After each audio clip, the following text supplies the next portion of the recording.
हर साल 10 दिसंबर को नॉर्वे के शहर ओस्लो के सिटी हॉल में अमन का नोबेल इनाम दिया जाता है। ये तारीख, ये मुकाम और इस इनाम का ये नाम क्यों है, आइए आपको बताते हैं।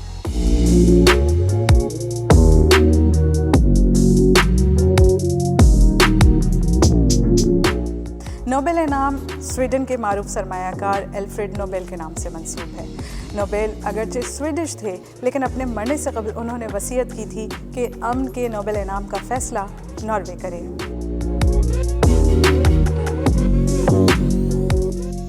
नॉर्वेजियन नोबेल कमेटी हर साल 10 दिसंबर को ओस्लो के सिटी हॉल में एल्फ्रेड नोबेल की बरसी के दिन अमन का नोबेल इनाम देती है।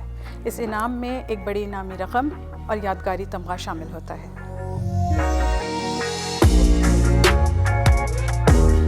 नोबेल अमन इनाम की तकरीब बैनुल-अक़वामी अहमियत की हामिल है। इस तकरीब में बैनुल-अक़वामी शख्सियात के साथ साथ नॉर्वेजन काबीना, नॉर्वेजन वज़ीर आज़म और नॉर्वे का शाही ख़ानदान शरीक होता है।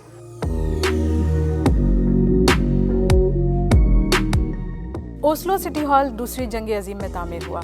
इस इमारत में ओस्लो म्यूनसिपैलिटी के दफातर हैं, जबकि म्यूनसिपैलिटी की काबीना का इजलास भी यहीं होता है।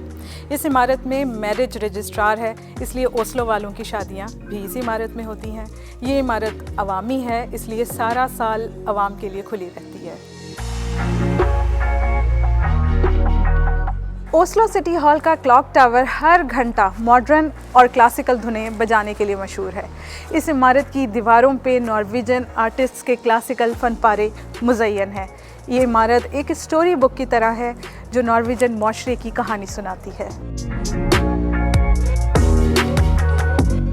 आप मेरे अक़ब में जो हॉल देख रहे हैं, 2014 में पाकिस्तान की मलाला यूसुफ़ज़ई को यहीं अमन का नोबेल इनाम दिया गया।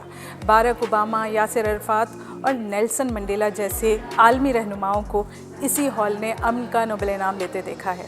इस साल फ़िलिपाइन की सहाफ़ी मारिया रीसा और रूस के सहाफ़ी दिमित्री मार्तोव को यहीं अमन का नोबेल इनाम दिया जाएगा।